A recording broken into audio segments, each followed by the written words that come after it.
I went ahead and put everything on Facebook so we could just click and go. All right, so Facebook Live.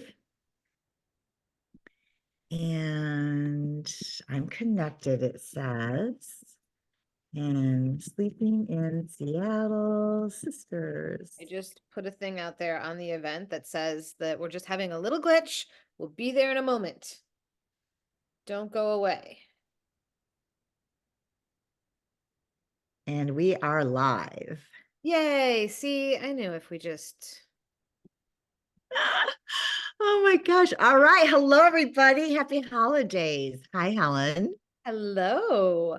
I am using my second screen to follow along with chats, etc. All right. But my Well, phone has to catch up because it hasn't, we're live, but my phone doesn't know it yet. It's trying. well, and you and I had such a good conversation, not only a few weeks ago about this when we did the last one in November, but then yesterday we had a really good conversation and it was interesting. And I'm sure everybody is going to relate to this, but we're supposed to like have a handle on lifestyle and sleeping well. And that has not been the case for either one of us. It's been hard this year. I mean, not as hard as always, but like I still got hit back a little bit, I had a full house of people, my schedule was all off, and I was starting to drag a little bit. My sleep was, being disrupted, and I noticed myself falling into some old bad habits that I had to like talk myself out of. Yeah, well, yeah, I did that too. I mean, I will have a confession right here as we get going because I don't know what happened. I mean, I have my ritual and I went to bed and I don't even know what possessed me, but I'm sure people can relate to this. And that I saw a short. Why I would even be on YouTube, I don't know. I don't even know where No. it came Yep. from, but and maybe it was on Facebook. I don't know because it's everywhere. And I followed this family and it was so entertaining. And then I got addicted. And we're going to talk about this dopamine hit, right? And it was like 12 o'clock, 12:30. My logical brain was saying, stop. In fact, you have a full day tomorrow and you have to get up earlier than usual. And I couldn't stop. Yes, those that instant gratification of like a little bit of happy, a little bit of happy, and like it makes you laugh. Yeah, I do the same thing with casual games, and it's like I have deleted them all off my phone. But the other day, in the amidst the chaos of my loving and wonderful family, like we are not a dysfunctional family. We are totally supportive of one another, but it's just different stress than your nuclear family, right? I had in-laws and my dad, and I was driving a minivan the entire time, which is not my jam. And I downloaded a new game and started playing and was like, I just need to zone out here for a little bit. But what happens is that then it's so hard to pull yourself out and stop. Oh yeah. And boy, did I suffer the next day too. And so I don't know if anybody else can relate to that, where it doesn't matter. It's the holidays and your schedule, your routine, your finances, your diet. It's inevitable. I think maybe, we talked about grace and space and embrace. I think part of that is the embrace component. Like Yes. you just have to embrace it's the holidays and we're going to get thrown off a little bit. And what can you do to put yourself back on? So let's talk about grace. Yes, that whole aspect of giving yourself grace. Like I know that I'm kind of a person who has always strived for perfection and success. And so having that faltering and that failure, I had to give myself grace about it and say it's okay. It doesn't mean you're a bad person. It doesn't mean anything. And for me, I always try to remind myself to talk to myself inside my head like I would a good friend or like a kiddo that I care and love about. And suddenly I'm a lot kinder to myself. So you just have to give myself that grace that it's okay. I've Yeah. since deleted the game off of my phone again, and we're starting new. We're getting back Well, on the bandwagon as quickly as possible. Right. And the psychology of grace and being kind to yourself and everything you just shared is that it actually sets us up to move back into or forward with a healthier choice. Because when you beat yourself up in shame, and that just, it's like it's like, again, if you're bawling out a child and yelling, they cowered in, right? Right. And but when you're like, oh, sweetheart, how does that feel? And so that's again what I was doing. I'm like, all right, your eyes are burning. And the parent in me is saying, and then the child in me is saying, just one more, right? We all Yep, yep. just And you're one like, more no, you treat. cut off. I'll just buy one more gift. I'll just do this one more thing, right? And then there's this like, okay, sweetheart, this is not really for your highest and best good.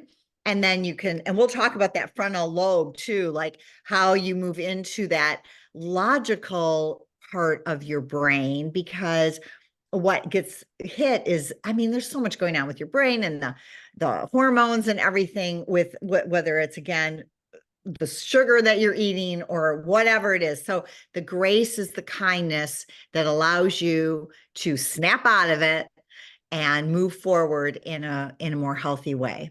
Yeah, that whole idea of just being able to love yourself in the middle of everything. I mean, we love our loved ones at their best and their worst, and so you have to love yourself at your best and your worst too, and know that like you'll have fewer and fewer of those worst moments, and your worst will get higher and higher if you just keep on loving yourself into your recovery or your restoration or your better self, but the other day I was listening to someone and they said, you are you now, and you're you when you're going to get to your goal.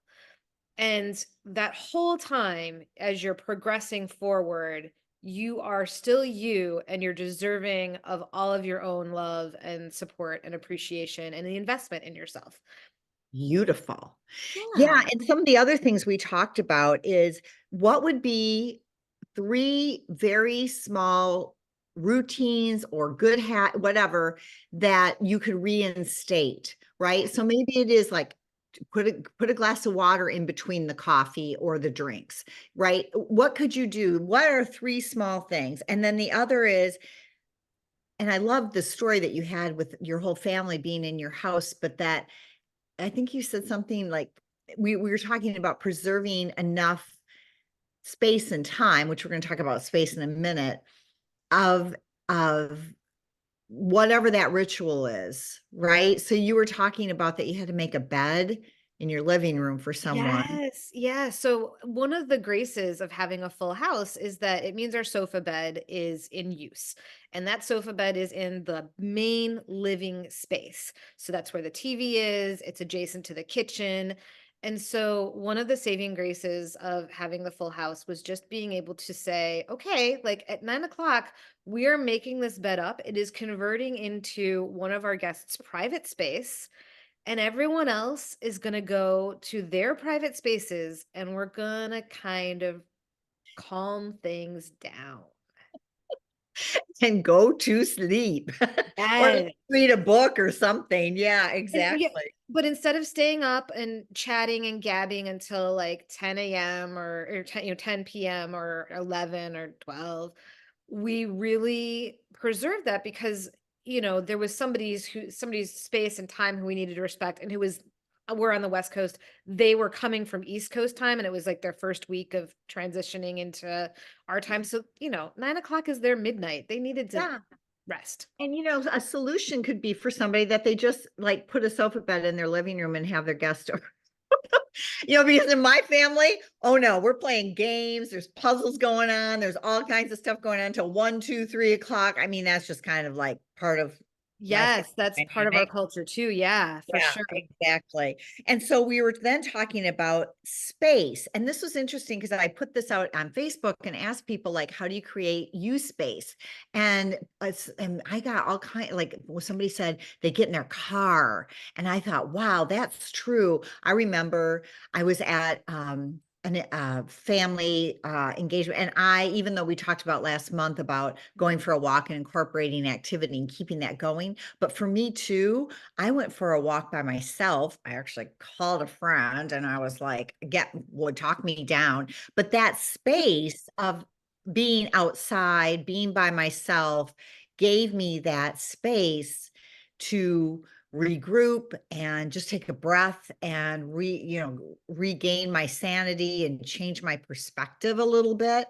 So yeah, that was a really good insight as far as like space can be in your car, it could be for a walk, and just making sure, or like you, everybody at 9 o'clock went into their own rooms. That was your space. Yep. And it was nice too because we did get to play games. Like we still watched movies together. We still did all those fun activities, but we were not nearly as crabby as one at one another as we could have been if we'd been sleep deprived on top of it all. Well, that's just it too. We got to recognize that people are stressed and they are sleep deprived, ourselves may be included. And so, again, that goes back to that grace thing. I too, emotions can run high. And that's another reason to have the space that you might need. I have many a time, I mean, I don't think it's great to suppress your emotions, but I do think constructively we need to express them. And again, sometimes just going for a walk and walking really fast, or in my car, I've been like, or screaming because I'm Screaming. not right. I'm not disturbing anybody.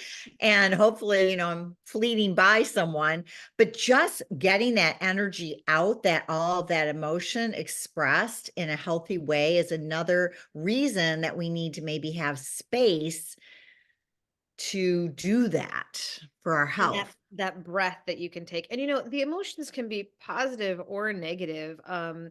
Several years ago, back in 2018, my mom passed away in October. So it was a very rough holiday for our whole family. There was a ton of grief going on. It was very sudden passing.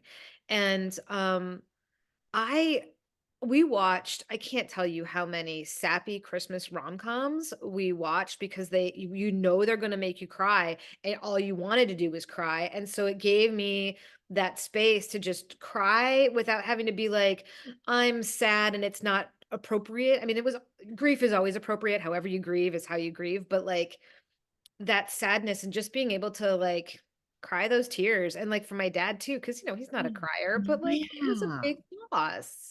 It's great because you're used it almost like a catalyst. Mhm.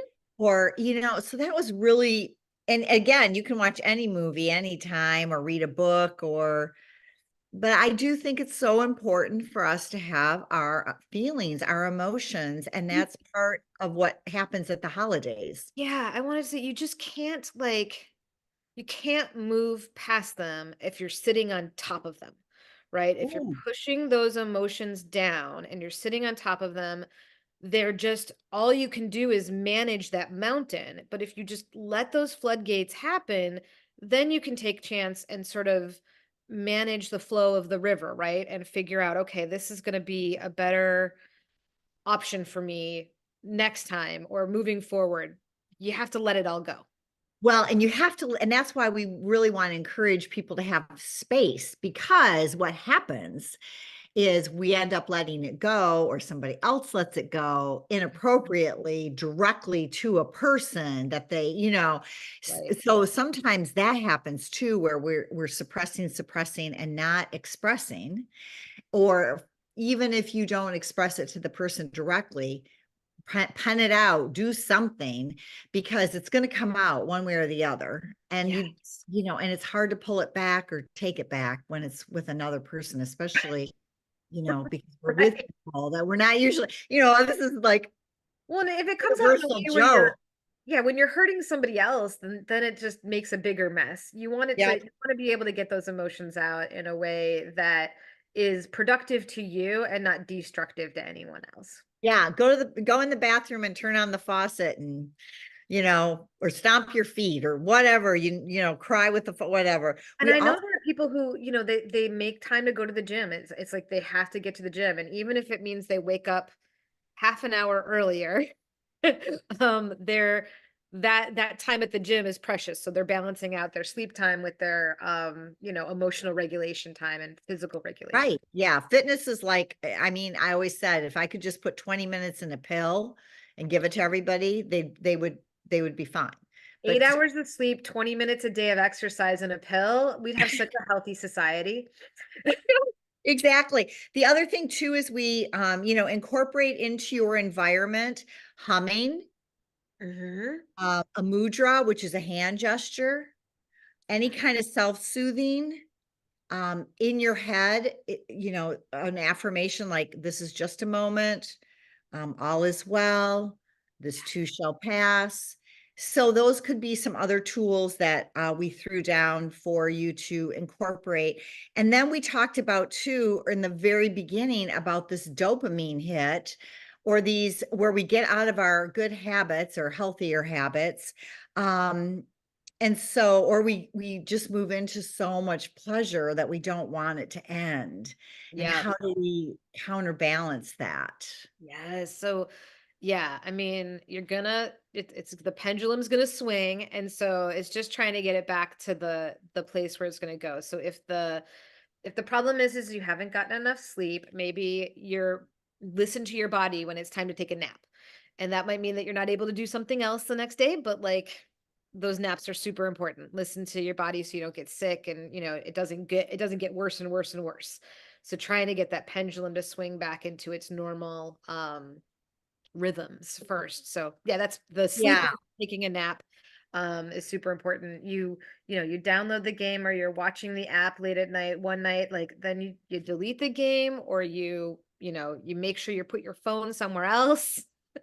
Whatever it is you Well, need the to do. first thing, yeah, the first thing is to be aware, Yeah. right? To be aware that this is happening and that you don't just slide down the slippery slope. And then in January, you're like, how do I get out of this hole?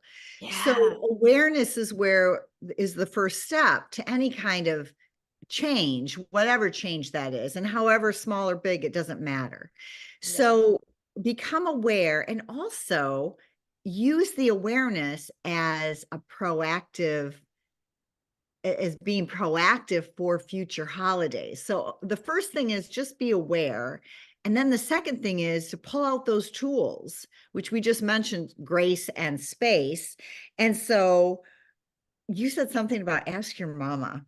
Oh yeah. So um when I there's a really amazing woman who does finance advice. I'm gonna forget her name, but she calls herself the financista, I think is her like moniker. Anyway, she talks about the budget that you set for yourself as being kind of like your mama. Like when you go to ask permission to do something, does the budget say you can do it or not?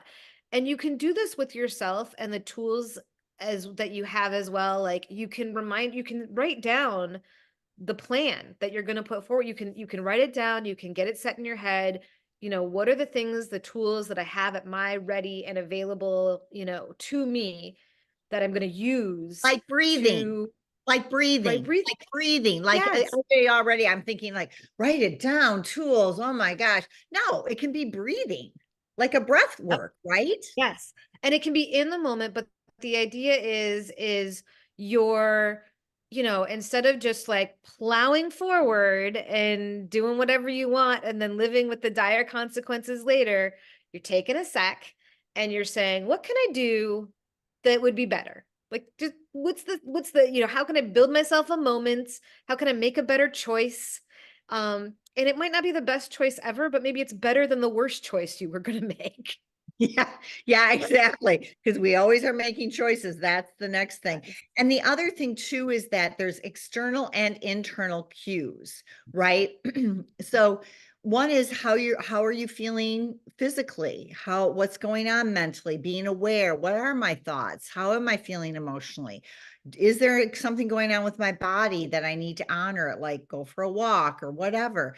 And prioritize those internal cues so that, again, even if it's a little bit of a tweak, you are being proactive in your life. You're not being a victim of anything, right? And then there's that external cue, right? So the external cues are maybe somebody says something to you, or maybe there is this beautiful buffet of food that, so there's those external cues too. Yeah, I have a um great one with my partner because he knows me so well. It's been, 20 some years that we've been together, but and we do it with each other. Like when somebody's getting snappy or like real short-tempered, we have this thing where we just say hello to each other again. Like we just like, hello, hey, hi there.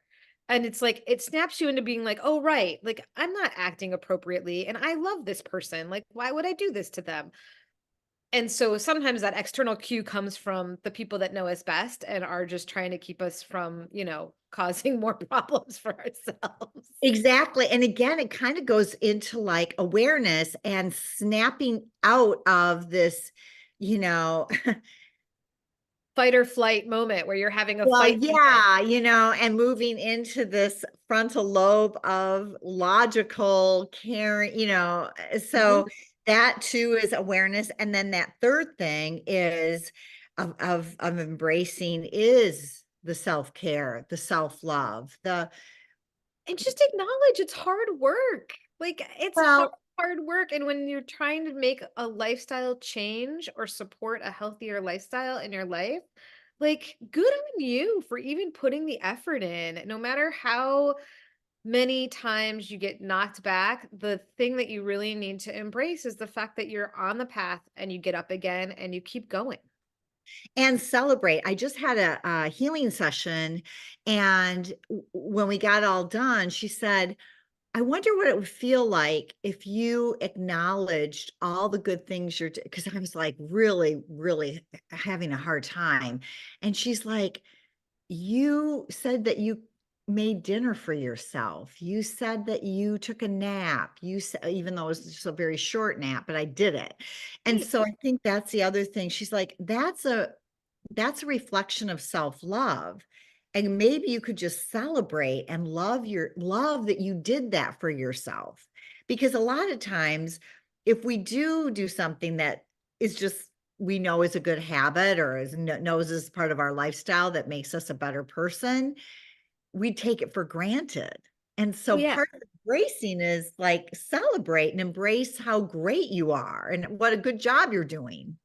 And for me, again, I'd sometimes like to take a step outside of myself. And in meditation, right, we call it the observer. Take a moment to be the observer in your own life. But part of that for me, when I do it, is I take a step outside of myself, and I was like, if I was meeting this person, like, what would I love about, like, and I'm seeing their life, like, where would I, like, who would I try to be more like them? Like, wow, that's amazing. Like, they're doing these things, they're taking care of themselves in this way. Like, that's fantastic. They're really good at, for me personally, like they're really good at like talking to other people and having conversations and meeting folks. Like that's awesome.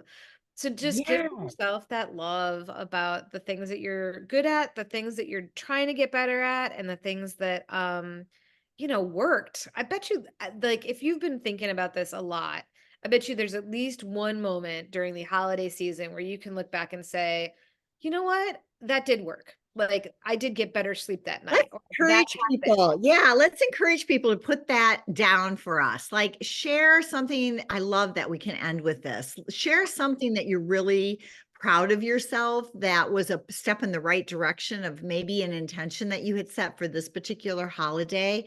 So one of my intentions is no alcohol. Just Oh yeah. like why? Why would I do that to my brain and body?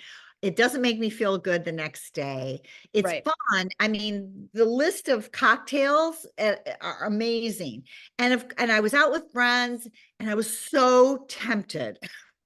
I was so tempted I was just like, oh, it's the holidays. Just go ahead and have one drink. Well, he brought over my hot water. They didn't even have teas there, only alcohol and hot water. Oh, But wow. I did it, and I was like, when I got home, I thought, wow, you didn't have any alcohol. Like, Yeah. you actually were tempted multiple times. It's not that you couldn't have it. It's like $16 a cocktail. I mean, there's that. So, so I did acknowledge that. It was like, wow, I'm really glad that I didn't go there. Right.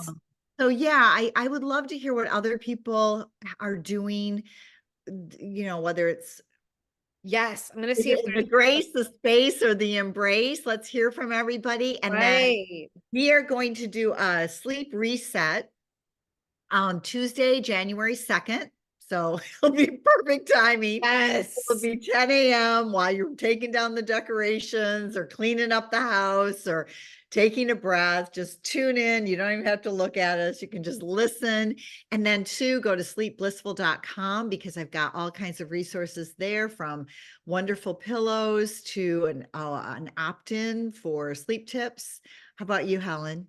Well, I would love if folks would check out sleeplists.com. And I have some resources there. I have all of my episodes of Sleep Lists. If you're having trouble sleeping, that's a great place to go and listen. And if you're listening on other podcast players, please follow, subscribe, rate, review. All of that is wonderful and helps a ton. And also make sure that you get more information as it comes out in the new year. Yes.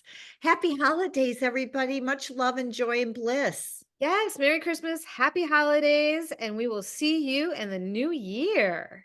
Wonderful.